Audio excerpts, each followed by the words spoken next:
Welcome back to another Fallout 76 video on the channel. The servers have just gone down for maintenance so that patch 44 can be implemented, which will include the brand new Season 13 scoreboard and the Once in a Blue Moon update. So until the servers are back online, we're going to be checking out all the patch notes that were just made available over on the Bethesda Discord and also as well over on Twitter. Now I will make sure to leave a link to these particular patch notes in the description below and also as well in a pinned comment so you can check them out for yourself. But obviously, as we can see here at the top of these patch notes, it is June 20th. The Once in a Blue Moon update is finally here, and I'm sure we're all pretty much relieved to say goodbye to Season 12 and all of that that lovely update that has been here for quite a while, and we're pretty much delighted to see Season 13 and this new update coming onto our servers. Now, pretty much, look, I don't know how long this particular update will last. I know the last update did go on for several hours. Some of the updates can go on for much longer. Some of them can be pretty quick, so we don't know. I don't know myself personally how long they will be. Bethesda never really sort of tell us. They do kind of check in if they're kind of going over their estimated time for this particular maintenance, but look, as soon as we know some more information, they will obviously let us know. But anyway, looking at the top of these patch notes, we can see that the download sizes on your particular platform, if you're on PC, if you're on PlayStation, or if you're on Xbox, this particular update is going to be pretty big. As we can see here, for the likes of PlayStation, Xbox, and also on the Microsoft Store over on PC, it will be 23.8 gigs. So it's going to be a pretty big update that's going to be coming with this update today. And also as well, if you're on Steam, it'll be 12.4 gigabytes, so half of that. But pretty much, look, it is a big update, so once that becomes available, make sure to definitely get that installed. But moving on down, we have the update highlights. So we have Once in a Blue Moon. We know about it. We've been knowing about this for the past several months. Once, I think it was around February or March, when we were told about these new cryptids, and we were told pretty much what the new story is going to be. But if you're unaware of what this new update entails, and you're new to this game, and this is your first update that you've ever experienced, or you know, this is new to you, essentially with the Once in a Blue Moon update, we will be receiving 2 new public events. We will be receiving some new side quests, all themed around the Blue Ridge Caravan. But with this Once in a Blue Moon update, we will also have the pretty much the implementation of 2 new cryptids, which will be the Blue Devil and the Agua. So they're the 2 new cryptids that are on the way, and obviously taking part in either Beasts of Burden or Safe and Sound, which are the 2 new public events. You will obviously come into contact with either cryptid, either the Blue Devil or the Agua. Now, also as well, from the very top, look, we'll cover the actual intro to these updates. So the Blue Ridge Caravan is back and needs your help with its expanding business. Our Once in a Blue Moon update introduces 2 new cryptids, public events, side quests, rewards, a daily ops mutation, and more. So that is pretty much the entire overview of what this update will entail. But obviously, a little bit further down, there will be some little hot fixes and changes that they will be making to some things that have been causing issues over the last several months. But anyway, as you can see with Beasts of Burden, we have gone over this before in previous videos, so I'm sure at this stage we're all pretty much aware. But if you're not, with Beasts of Burden, after a trade deal goes wrong, Luke Acosta finds himself in need of some help. A group of local cultists have stolen his Brahmin and cargo of makeshift explosives. His Uncle Vinny will not be happy if he catches wind of it. The problem is he's too injured to get his supplies for himself. Guided by Luca through a 2-way radio, you'll need to infiltrate the cultist den, lay down some explosives, and reclaim his pack Brahmin. Be extra careful not to disturb the local wildlife, however, as cultists have recently noticed strange rumblings in the woods nearby. So that's obviously the first public event, and then the second event, which will be Safe and Sound. Blue Ridge has renovated the Middle Mountain cabins to their latest and greatest Brahmin pit stop, but they just can't seem to keep the local critters at bay. The repeller speaker system that they use to repel the creatures and keep their Brahmin safe has been damaged. To retake the pit stop and create a safe haven for their Brahmin to rest, they will need your help. Clear out the creatures, defend the repeller, and the Blue Ridge Caravan will reward you handsomely for your assistance. So with the Beast of Burden event, that will pretty much be where you'll obviously come into contact with the Agua, and Safe and Sound, which will be the Blue Devil. So that will be pretty much the 2 events and the 2 cryptids that you will come in contact with. Now, moving on, there are some new side quests that will obviously provide story content. I know obviously it might not be to the expectations of story content that a lot of people want to have, but it is story content nonetheless. But we have cost of business daily quests, and pretty pretty much, as you can see here, there is particular ones that you can take part in. Now, look, with this, Resident Grouch and Taskmaster Vinny Costa hasn't been happy with the performance of his employees lately, and he'd be happy to throw some caps at anyone willing to solve the problem. Players can learn all about what the Caravanner's what has the Caravanner's boots stuck in the mud, couldn't English there for a second, and collect some unique wards along the way. In this series of one-off daily quests, unlike other dailies, players will only be able to complete this series of 7 quests once, but each has a unique Blue Ridge themed reward, ranging from camp items to outfits. So there you go, the Costa Business daily quests, you will only be able to complete these series of 7 quests once. So once they're done, that's it, it's completed, you won't be able to do them again. I'm not too sure why, but hey, look, it is what it is. Now, moving on, we do have Unmasking the Myth. So from here, as you can see, long-time players that have completed the content from over 76's history may find a special side quest waiting for them after completing all of the Costa Business quests. So once you've completed all 7 of these quests, there will be an extra quest, a special one that is a hidden one, so definitely make sure to get through these. Not saying as fast as you can, obviously take in the story content, but once you get through these quests, make sure to complete them, and then obviously you will have this extra little special side quests waiting for you once they're done. Now, moving on, we can see new cryptids. So we pretty much have known about this over the past several months. We've got the Blue Devil, and we also have the Agua. Now, of course, look, we will be doing video guides on the events themselves. So Safe and Sound and Beasts of Burden, we will be doing event guides. So definitely make sure, if you're not subscribed to the channel already, make sure definitely hit that subscribe button, because we will be covering those events. We will be covering these quests, and also as well, we will be doing some weapon spotlight videos and showcases of all the new weapons that you can get as rewards for this update. So definitely make sure, if you don't want to miss out, keep those bell notifications on.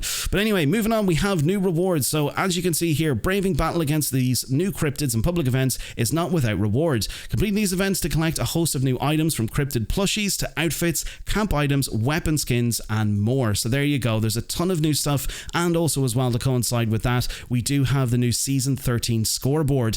So obviously over the next several months, there's going to be a ton of stuff for people to unlock, and a lot of stuff for people to get their hands on. So there's a lot of things on the way with this update. Now, moving on, we do have Season 13 Shoot for the Stars. So look, we did go into this yesterday. I have a video out. If you'd like to click on that link, you can. I went through all 100 ranks of the new scoreboard, so you can check that out if you want, or if you want to hang on for, until the actual update goes live. Who knows, it could be a couple of hours. You will more than likely see this scoreboard anyway. But obviously, look, with the Season 13 rewards, there's new camp items, new armor paints, new allies, and of course there's a ton of other stuff as well being introduced with this new scoreboard. So definitely make sure to check out those new features if you want to. Again, you can check out that video where I cover all of the stuff.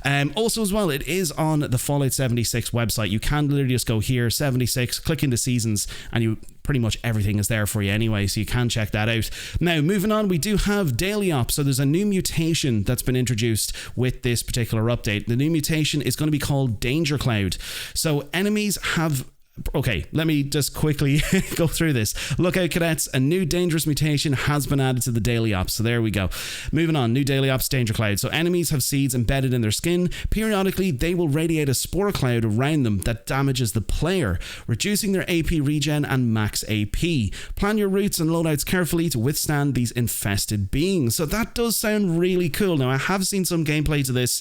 I think Tonic did a video there yesterday with Bethesda that kind of went into this in a little bit of detail, and it looks really, really cool. So I'm pretty excited to check out and see this new particular mutation when it comes to Daily Ops, because we do have obviously a large variety of mutations already, but it is kind of cool to add a little bit more into that particular loot pool of the particular table of mutations that we have. So I'm looking forward to seeing that. But anyway, moving on, design changes and improvements. So obviously, look, I did a video on this as well. We have been talking about this over the past month or so. Expeditions is getting updates and improvements. So as we've said before, you pretty much, with Expeditions, when you start a new expedition, they've removed the ultrasight battery charge, so you won't have to go through all of those quests anymore. You won't have to actually go and chop some meat and vegetables and all that kind of stuff. You don't have to do any of those quests. You can literally load up an expedition, very similar to Daily Ops.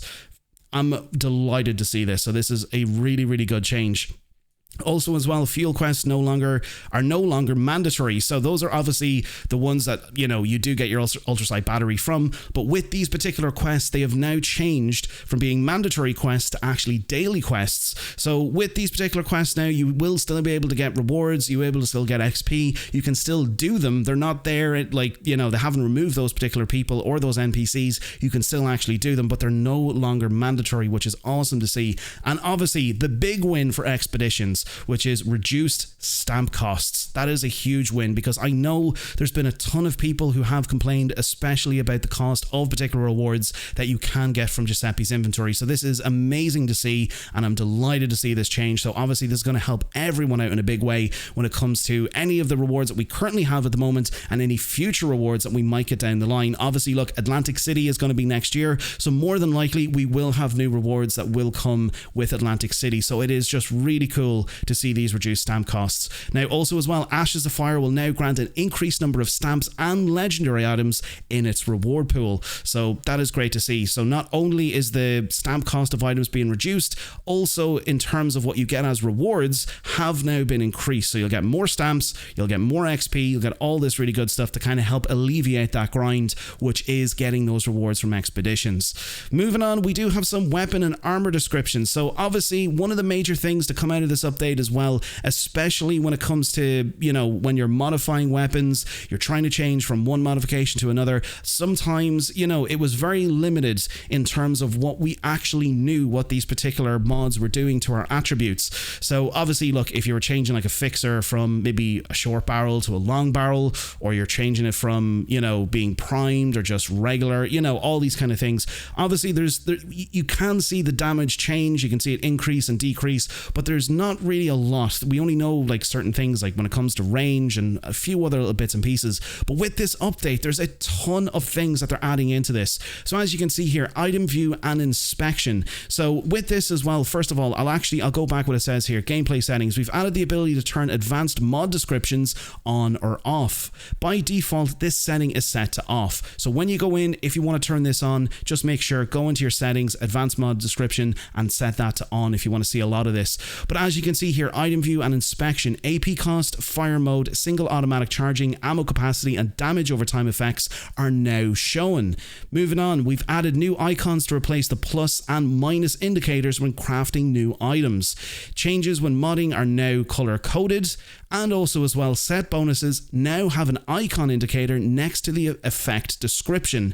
Legendary effects now have the legendary star icon next to the effect description, and extra effects not normally shown elsewhere are now displayed below the legendary effects. And lastly, dynamic values of some effects have now been added to show the current bonus. So this is a huge win. This is going to help out massively, especially when it comes to any particular build. If you're a commando build, heavy gunner, whatever kind of build that you run, and you're trying to tweak your weapons to, obviously to get the most sort of DPS, or you're just trying to get the most out of your weapons, you'll now know exactly down to a T what each particular mod does for that weapon. And obviously you can modify them a little bit better now and know exactly what you need to do. So this is a massive win. Cannot wait to check this out. And obviously, look, I will go into this in more detail, and I will actually have a video coming out over the next day or so going over all of this, so you can learn a little bit more about it and visually see it in front of your eyes. So definitely make sure to check that video out when it goes live. Also as well, with the balance changes, the bleed out syringe barrel now deals physical damage instead of poison. Also as well, burning mods for energy weapons now deal fire damage. We've adjusted the 2-shot legendary mod to deal its bonus damage more similarly to energy weapons. This is to keep the damage more in line with one another. Okay, so that makes a lot of sense, because obviously with certain weapons, and as you can see here, there has been an issue with 2-shot legendary effects on particular weapons. So now they have balanced it out, and they have, obviously, as you can see here, they said that they've adjusted it to obviously deal its actual bonus damage of what it should be dealing more similarly to energy weapons. So that is great to see.